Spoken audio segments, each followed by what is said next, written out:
Hello दोस्तों, स्वागत है आपका हमारे यूट्यूब चैनल ज्ञान एंड जीके पर। दोस्तों, आज हम बात करेंगे जो रीट का एग्जाम होने वाला है, जो एसएसटी सब्जेक्ट से संबंधित, यानी रीट एसएसटी का जो पेपर होने वाला है, इससे संबंधित जो आरबीएसई की किताबें हैं कक्षा 6 से 8 तक, इन किताबों से जो एमसीक्यू क्वेश्चन बनने वाले हैं, उन एमसीक्यू क्वेश्चनों के बारे में। दोस्तों, अगर आपको ये वीडियो अच्छा लग रहा है तो इस वीडियो को लाइक करें और चैनल को सब्सक्राइब कर कमेंट में जय हिंद लिखें। देखिए, आज का पहला सवाल, मानव ने सर्वप्रथम किस धातु की खोज की थी? तो मानव ने सर्वप्रथम तांबे की खोज की थी। मानव ने सर्वप्रथम किस धातु की खोज की थी? तांबे की। सिंधु सभ्यता का पहला नगर कौन सा खोजा गया? यानी जो सिंधु सभ्यता का पहला नगर खोजा गया था वो था पंजाब का हड़प्पा। यानी पंजाब का हड़प्पा ये सिंधु सभ्यता का खोजा गया पहला नगर था।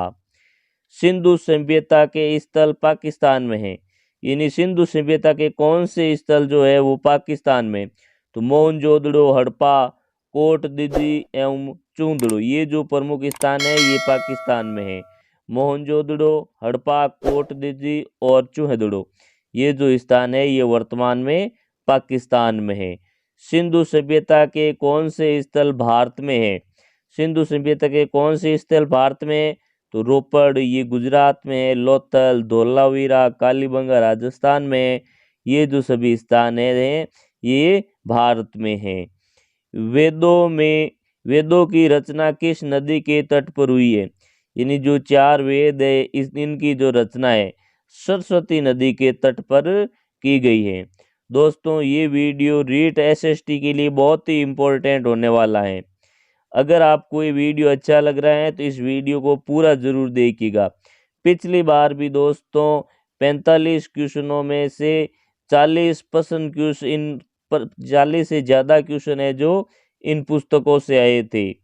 सरस्वती नदी का उद्गम माना जाता है, जो सरस्वती नदी है इसका उद्गम माना जाता है शिवालिक की पहाड़ियों से।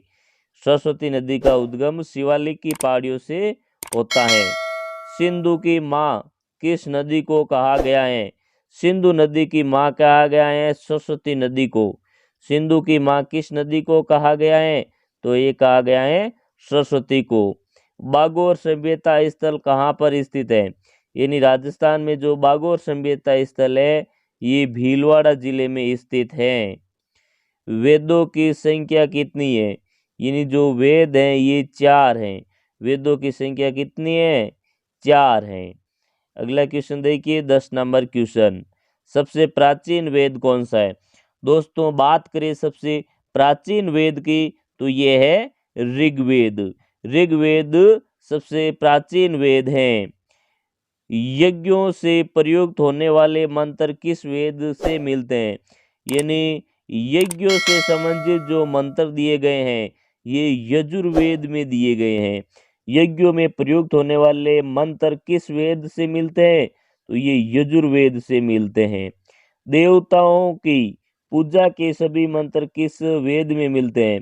देवताओं की पूजा के जो सभी मंत्र हैं ये सामवेद में मिलते हैं। सामवेद में संगीत का भी है जो समावेश है, यानी संगीत किस वेद में है? तो सामवेद में है। भारतीय संगीत का उद्भव किस वेद से हुआ है?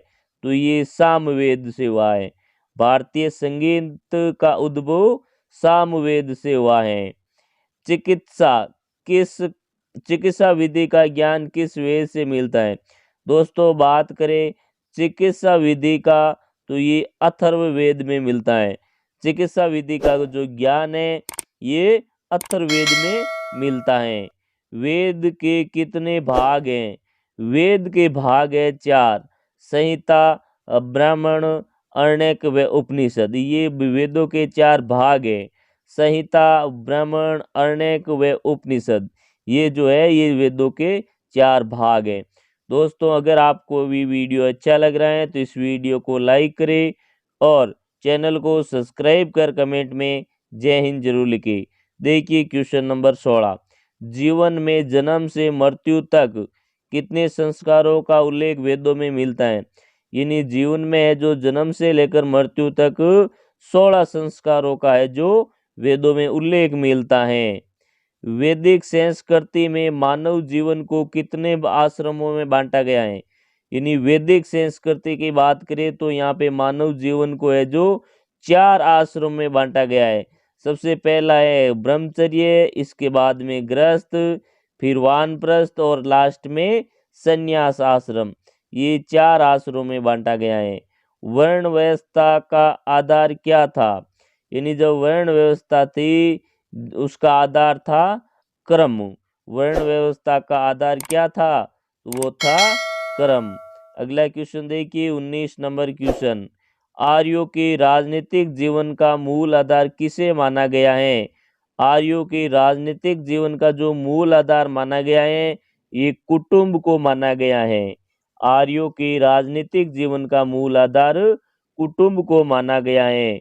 वैदिक संस्कृति में कुटुंब शब्द किसके लिए प्रयुक्त हुआ है? यानी वैदिक संस्कृति में जो कुटुंब शब्द है ये परिवार के लिए प्रयुक्त हुआ है। कुटुंब शब्द किसके लिए प्रयुक्त हुआ है? परिवार के लिए।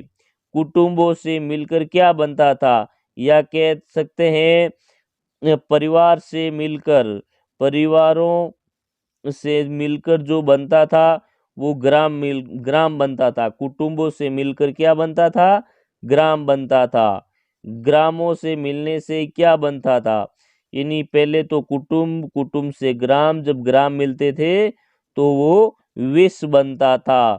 दोस्तों अगर आपको ये वीडियो अच्छा लग रहा है तो इस वीडियो को लाइक करें और चैनल को सब्सक्राइब कर कमेंट में जय हिंद लिखे। विश्व का मुखिया कौन होता था? विश्व का जो मुखिया होता था वो कहलाता था विश्वपति। विश्व का मुखिया विश्वपति कहलाता था। विश्व के समूह से जिसका निर्माण होता था, यानी विश्व मिलकर जन का निर्माण करते थे। विश्व के समूह से जन का निर्माण होता था। जन या शासक क्या कहलाता है? जन का शासक क्या कहलाता है? तो राजन या जनपति कहलाता था। जन का शासक क्या कहलाता था? राजन या जनपति। आर्यों का मुख्य व्यवसाय क्या था? आर्यों का जो मुख्य व्यवसाय था वो था कृषि। आर्यों का मुख्य व्यवसाय कृषि था। दोस्तों अगला क्वेश्चन देखिए 27 नंबर क्वेश्चन। वैदिक काल में खिल्य भूमि किसे कहा जाता था? दोस्तों बात करें खिल्य भूमि की तो ये वैदिक काल में बंजर भूमि को कहा जाता था। बंजर भूमि को क्या कहा जाता था वैदिक काल में? खिल्य भूमि कहा जाता था। वैदिक सभ्यता में व्यापारी को क्या कहा जाता था? व्यापारी की बात करें दोस्तों तो ये वैदिक काल में व्यापारी को क्या कहा जाता था? पणि कहा जाता था। वैदिक काल में व्यापारियों को पणि कहा जाता था। ऋग्वेद में किसके सिक्के के बारे में पता चलता है? तो ऋग्वेद में निषक सिक्के के बारे में पता चलता है। वैदिक सभ्यता में व्यापार की कौन सी पद्धति प्रचलन में थी? वैदिक सभ्यता के समय है जो व्यापार की वस्तु विनिमय पद्धति प्रचलित थी। वस्तु विनिमय का मतलब होता है कि वस्तु के बदले वस्तु लेना। तो दोस्तों आज का वीडियो हमारा आपको कैसा लगा? अगर ये वीडियो अच्छा लगा तो इस वीडियो को लाइक करें और चैनल को सब्सक्राइब कर कमेंट में जय हिंद जरूर लिखें। थैंक यू, धन्यवाद।